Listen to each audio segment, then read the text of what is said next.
Coming up next, we have from cold leads to clients, how AI is powering RIA growth funnels. Coming to the stage, we have Tim Welsh, Eden Ovadia, and Robert Sophia. Enjoy. Good morning, everyone. Welcome to our panel here. We've got a lot of information to cover. We invite your questions if you have them. I think you can submit them on the app. My name is Tim Welsh with Nexus Strategy, consulting firm I started about 20 years ago and focused a lot on marketing and growth, so it's a really honor to be up here with these two rock stars of organic growth. So to get started, I'm going to have each of them introduce themselves and their companies and their roles. So, Aiden. Yeah, cool. Thanks, Tim. Hi, I'm Eden. I'm one of the co-founders and the CEO of Finny. For those of you that don't know, Finny is an AI-powered prospecting tool built specifically for advisors. So, runs in the background, prospecting on your behalf. So, enabling you to grow while you sleep. Quick background about myself: was originally started in tech, then was in private equity before we started Finny a little under 2 years ago. So excited to be here. And I'm Robert Sophia, the CEO of Snappy Kraken. We're a marketing automation platform that serves 7,000 advisors nationwide. We've been around since about 2016, and we have the most AI and the most integration of any other marketing platform in our space. Fantastic. So you definitely know we've got the horsepower up here to answer any of your questions and cover this topic. But before we get started, little internet poll here. How many of you received a spammy AI-driven email? Wow, yeah. Well, we're not going to do that today, I promise. So you're welcome. So to get started, so Robert, where are we in organic growth? I mean, it seems like those depressing stats that keep coming out that this industry is not growing like it used to. What's your take on the state of organic growth? Well, that's an average. I don't work with those advisors. I mean, really, like the industry average is low, right? 3 to 5%, depending on which study you're looking at, because most firms don't really have a growth strategy. But that's not true of all firms. It's not a foregone conclusion that that's going to be your growth rate. So we're working with firms that are achieving double-digit growth every year. In fact, the average firm that we work with is growing about 23.5% a year.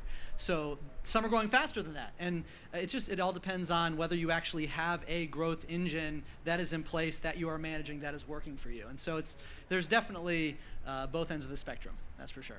Good.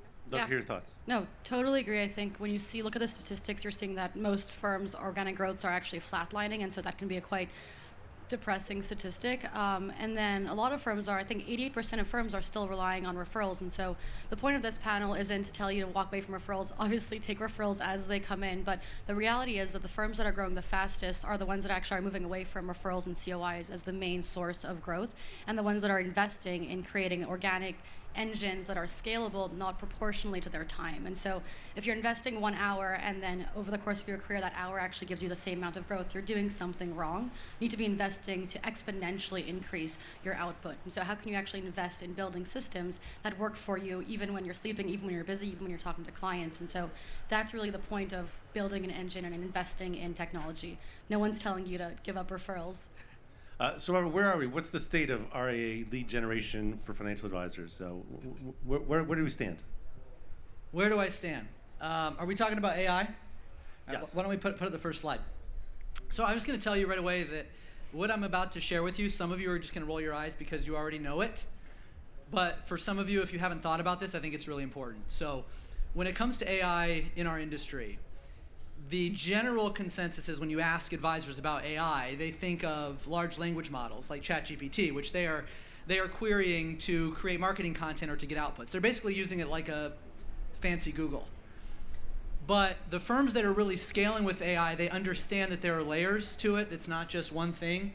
And so this is why we created this graphic, just to kind of help understand. Yes, you have the large language models, but when you look at that x-axis, the impact to the overall business goes to the right. The impact to various workflows goes up on the y-axis. So what you're seeing is, really, most firms are way down in the lower left quadrant of implementing AI. They're just using LLMs. But when you start to progress, that's where you get the real impacts at a greater scale. So for example, when you get into a co-pilot layer, where you're interacting with the AI, and it's working with you, alongside you, to run processes that have already been defined. Or if you get into the agentic layer, where now it's really running autonomously, making decisions for you. Some AI agents will actually consume and work with your co-pilots. And then you've got this experimental AI, which is really off the charts. And so the point is that the disruption to our business is happening across the technology stack. It's not limited to the large language models. And so underpinning all of this, by the way, to be successful with any of it is a data strategy. So the biggest firms, now to answer the question directly, the biggest firms understand that you don't have an AI strategy without a data strategy.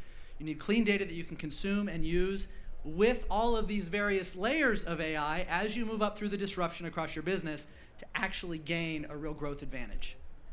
Fantastic. Love your thoughts as well. Yeah, no, I think that's spot on actually, and not to jump around, but if you want to click twice, on data, I would love to just talk a little bit about like how important getting the right data is to power your AI strategy. And so, everyone's thinking about data as data lead lists. Where does the data come from? Most advisors currently have this trove of untapped data that they don't even know how to properly leverage, specifically when it comes to prospecting or growth. And so the idea is you want to move away from stale lead lists that maybe have sparse demographics or reused and resold across multiple firms. Really, the whole idea and the way to avoid getting those really generic AI-generated emails that everyone rolls their eyes at and then deletes is you have to give the AI the right context, right? And so the same way you would think about training a new marketing associate and telling them all about your firm, telling them about all the clients you like to work with already, and telling them how you're differentiated, that's how you have to think about approaching AI too. And so giving the AI the right data and feeding it the right context is super important. So some examples of data that goes untouched is some behavioral and intent data that you currently have or that maybe goes untracked. So who's on your website, who's in your existing lead lists, right? Who's clicking on your content already, and then you can even further enrich that data and get based off like lead scoring. So there's a lot of machine learning models out there that can actually start scoring your leads for you. And there's some data out there that's showing that the right lead scoring models will actually save 40% of prospecting time. And so just by making sure you're not going after those leads that are just not a good fit for you. And so it all starts with data, and it all starts with the inputs you're putting into the models, and that's how you're able to start going about prospecting in a much more efficient way. So don't you need like a niche strategy to really be effective? I know we've got some great examples up here, but Robert, any examples with some of the firms you're working with that have really focused and used that more of a targeted approach? Well, I mean, this is actually one of the things that AI can help you with. So historically in our business, like you all know, I'm sure many of you have a niche, and one of the reasons you win is because you have deep expertise in that niche, and that's expertise that's built over time. And so firms will often become very successful at attracting a certain persona of client, marketing and communicating to that persona of client, and then generating referrals from that persona of client because of that depth of experience. What AI is allowing you to do is actually go after multiple niches simultaneously without undermining your core value proposition.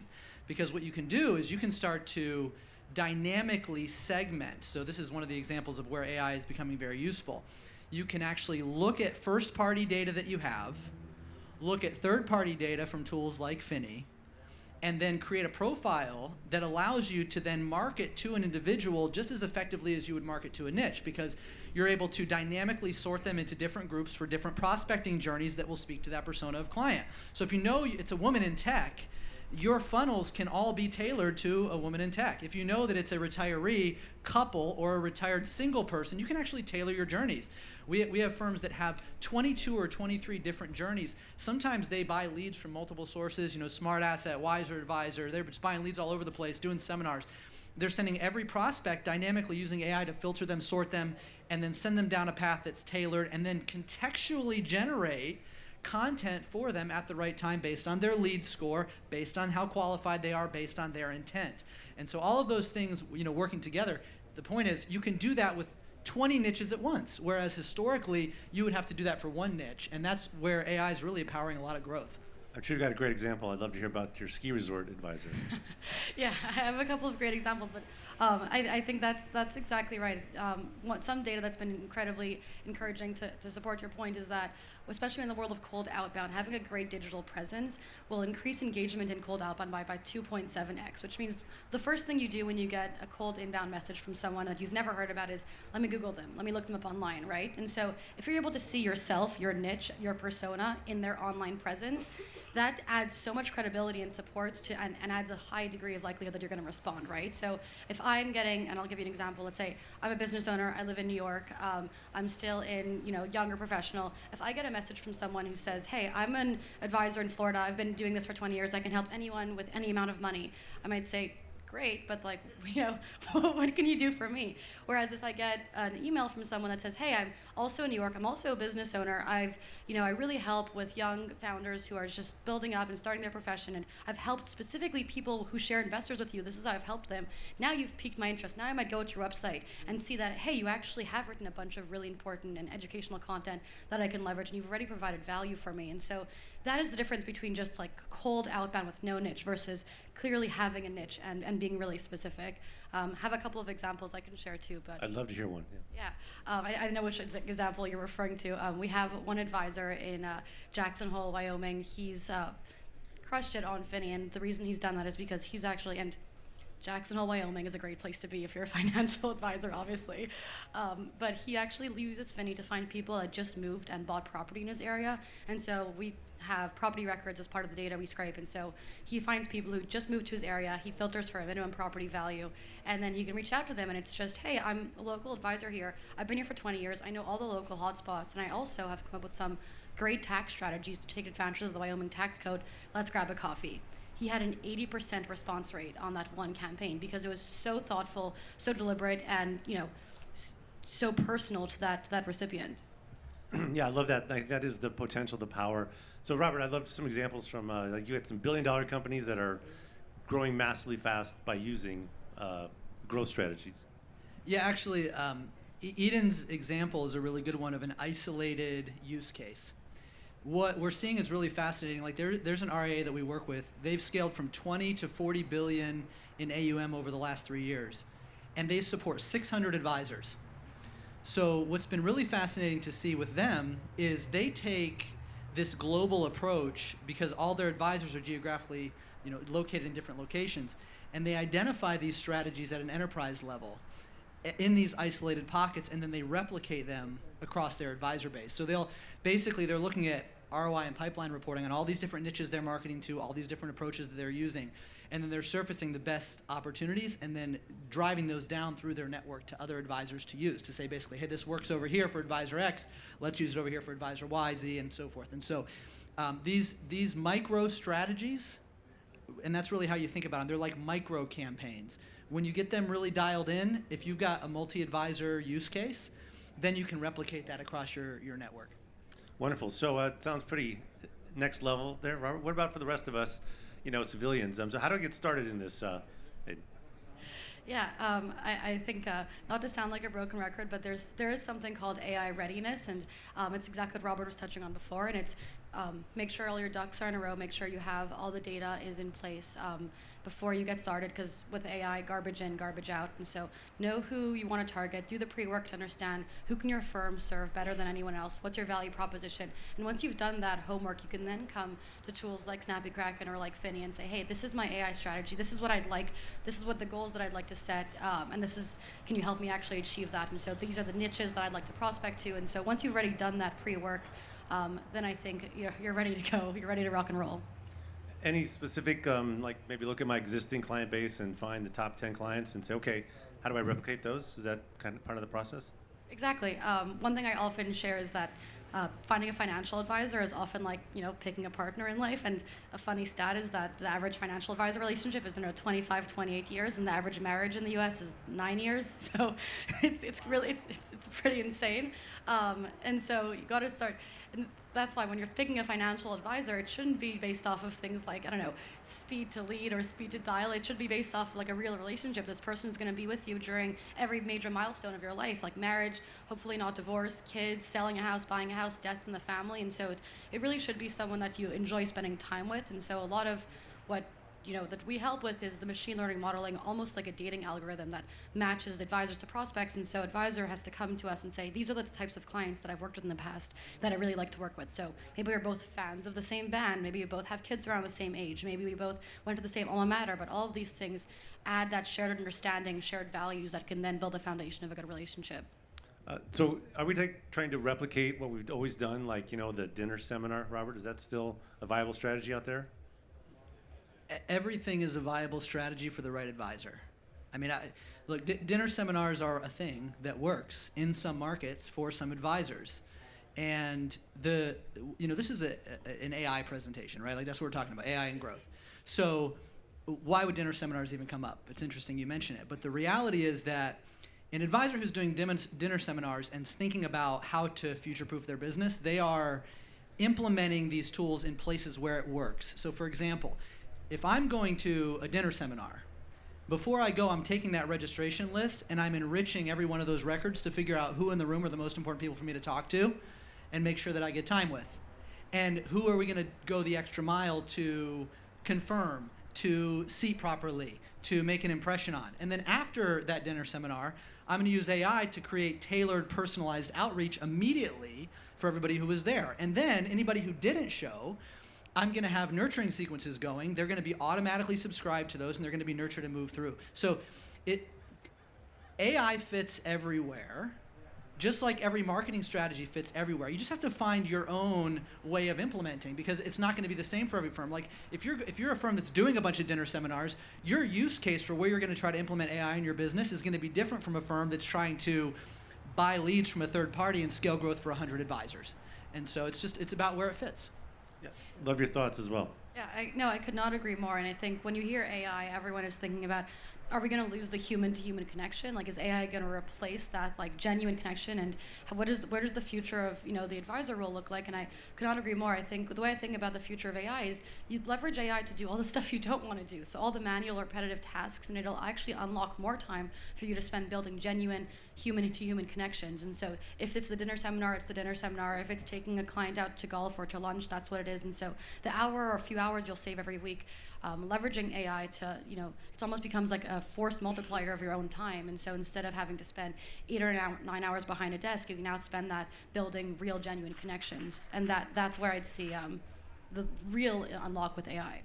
Fantastic. So, Robert, you put together a pretty fascinating framework here. I'd love to kind of get your thoughts. If this will go backwards. There it is. Yeah, I did. Yeah. Okay, so there's a lot on this slide. Not that one. There it is. Yeah, okay, so I'm sure you guys can see this. So these are examples of where AI can be implemented and the performance gains that it creates. So I like to not always just be too much in the theory and like give you some actual use cases. So these are some very specific use cases. So if you look across a typical advisor life cycle of a prospect to a client, right? From the cold end, they don't know you, they don't trust you yet, all the way to like their referring client. So along this entire journey of the relationship, there are places where you can implement AI to dramatically improve performance. So I'll give you some examples. So first, when you are attracting new leads, you're buying leads, you're investing, you're getting clicks to your website, whatever that is. If you have a system, especially for grabbing unstructured data from multiple sources and pulling it in so you can get immediate impact, so you can respond to leads. The average in our industry is 48 hours before advisors respond to a lead. I don't know if you know that. But if you use data entry, like AI lead capture, automatically, data enriching, and then filtering and group management. So you can actually bring somebody in, qualify them, and put them into the right nurturing sequence and respond in less than 5 minutes.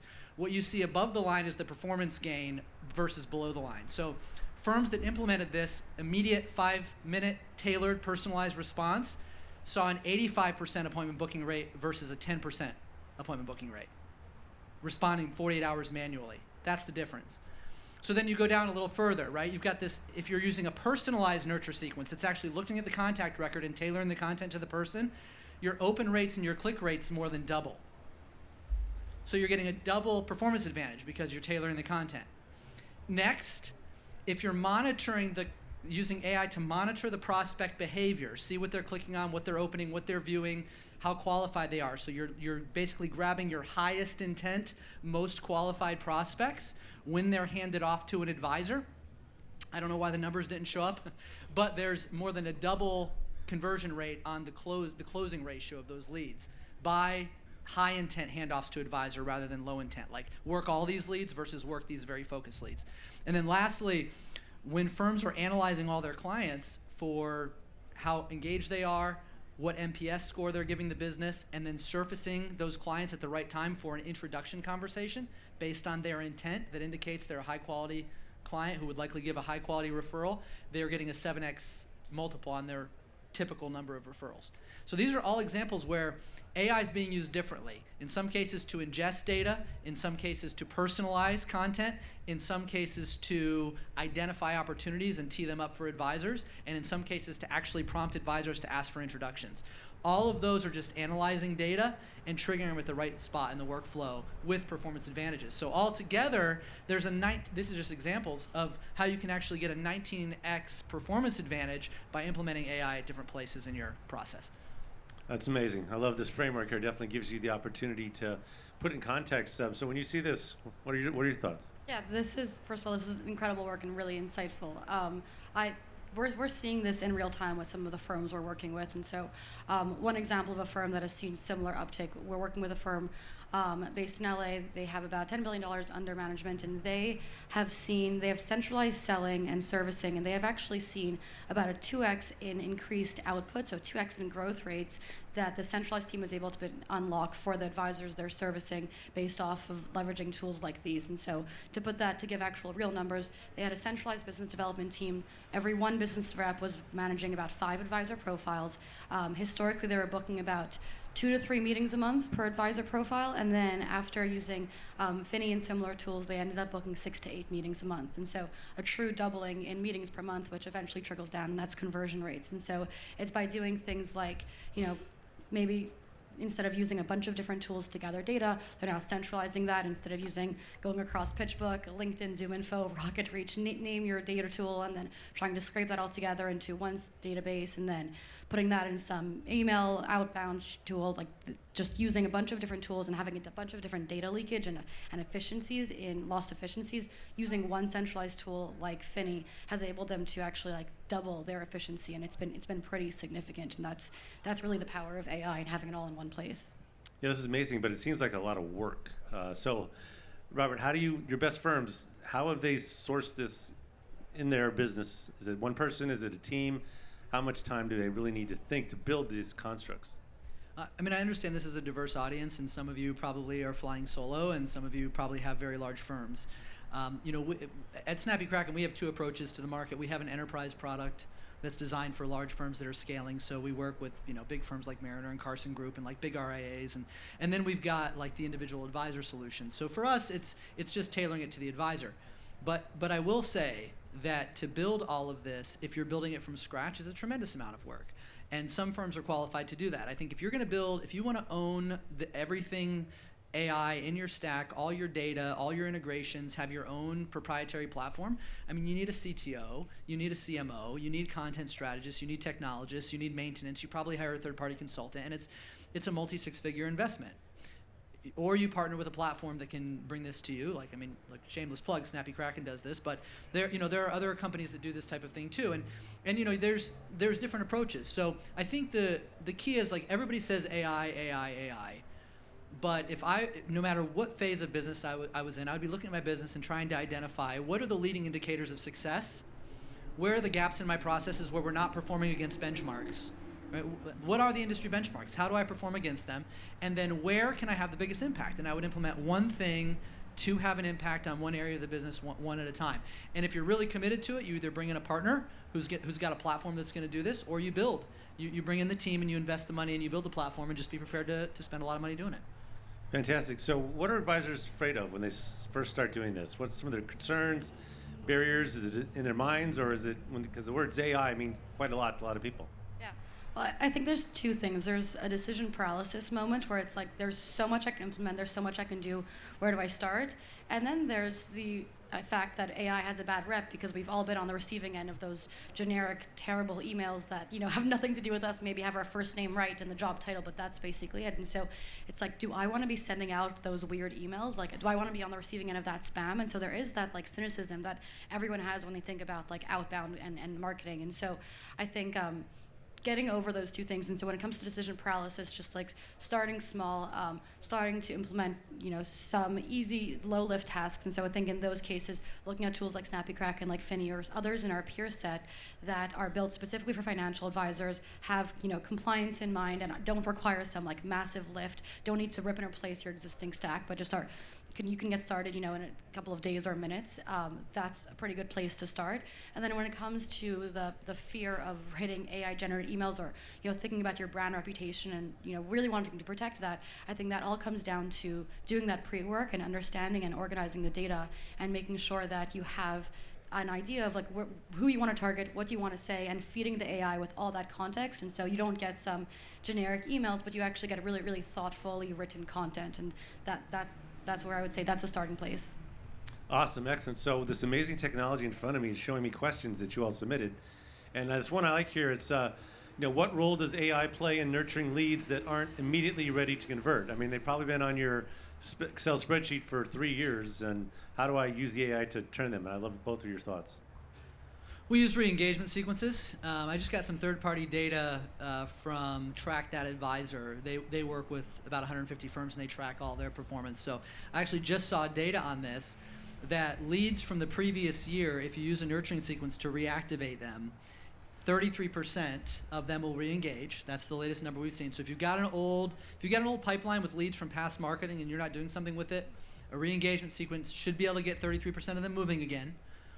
And the closing ratio on those leads once they re-engage for the second time is phenomenally higher. And I don't remember the exact number, but it was in the 90s versus in the 50s on closing ratio, because they have already known you on some level and knew what you do. So when they re-engage, it's because they're actually ready. And so AI plays a role in this because it should be able to identify your top prospects in that aging group based on parameters that you establish, and then put them into tailored nurturing sequences designed for reactivation. And what we actually do is, once they're clicking and opening, then when we see the intent is high and the quality is high, we trigger a message from the advisor by text message, and it just queues it up, and it writes the message based on what the prospect's profile is, to send a one-click message. So that's a re-engagement use case for AI. Yeah, love your thoughts. Yeah, one thing that we released relatively recently at Finney that some people, I think, don't realize that the data is even out there, and so it's a little bit creepy, is the ability to actually track intent and intent signals. And so if you have a dormant lead list, uploading that onto a system that can actually enrich data and track intent. And so to give you guys an example, if you have a list of 10,000 leads you've aggregated over the course of your career, you can upload that and actually see who of those 10,000 people are recently looking up financial planning keywords, wealth management keywords, alternative investment keywords, 401k rollover. You can actually see that. And so using a platform like Finney, you can see, hey, these are the top 100 that have been in the last 3 months looking up these keywords, and then adding them to some sort of nurture sequence, or just picking up the phone and calling them. Hey, we haven't spoken in a while, but just wanted to tell you about something we're doing that's a little bit new. And then the reaction is typically, that's so weird, I was just looking that up, but how do you know? And it works. So what you're telling me is we're being watched? All the time. Oh, damn it. All right.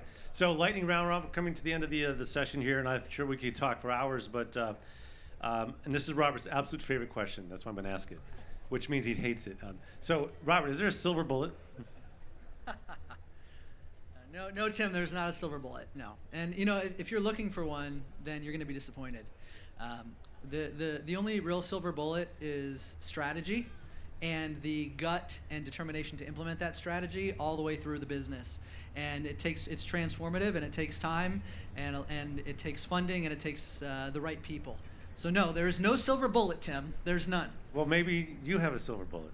I don't have a silver bullet either, but what I will say is there could be one. There's no silver bullet out of the box for every firm, but I think you can build your own silver bullet with the right investment and the right thoughtfulness. And so leveraging some of the newest tools, doing some work internally within your firm, and figuring out and investing in an organic growth engine, that'll be your silver bullet, but it won't come out of the box, and it will require some work. Okay, so I'm sorry to report that there's no silver bullet. Maybe the reporters in the front stage, Rob, you can write that down, no silver bullet. So final question. Obviously, we don't have crystal balls, but since we are in this AI world, where are we going? What's the future? If we're back on the stage a year from now, what's it going to look like? I'd love your parting thoughts. Start with you, Ed. Yeah. I think AI is just going to be this incredible force multiplier for advisors and all this new technology. And every 10, 20 years, there's this new wave of technology that comes out and says, we're going to replace advisors, right? And then every year, we've all proved them wrong. And I think that's the case again. And what AI is going to end up doing, and what all this new technology is going to end up doing, is actually cement the importance of the financial advisor as that human-to-human connection, as so many of our outside of this world connections are going to be replaced by AI and by technology. the humans are going to crave more and more of that connection, and I think that's where you're going to see AI. So it's not going to be replacing the advisors. It's going to make them act their role even more important. And I think in the day-to-day role of advisors, it's actually going to enable us to spend more time on what we actually would like to focus on, and spend less time and automate away the tasks that don't energize you. And that's really it. So it'll enable you to scale up your time and scale up your practice too. All right, bring us home, Robert. Look, it'd be egotistical of me to say I know where we're going to be in a year. We're dealing with the greatest level of computing power that humans have ever seen, and the implications of that are wide-ranging. When it comes to our industry, though, I think you're going to definitely see a bifurcation. You're going to see advisors who are doing more with tech, scaling business, able to serve more clients, do so in a competitive way on the level consumers expect because they're using the technology consumers are accustomed to using. And you're going to have a lot of advisors falling behind because they're in a comfort zone and because they just don't have to do it to achieve the life they want to achieve. So it's a question of, I think, the industry diverging. And you're going to see tech-forward firms winning, and you're going to see a lot of firms that don't embrace the future of this computing technology struggling. Got it. So before we go, I'd like everyone just to stand up, if you wouldn't mind. Just humor me. Everybody stand up. So now we can give our panelists a round of applause. A standing ovation.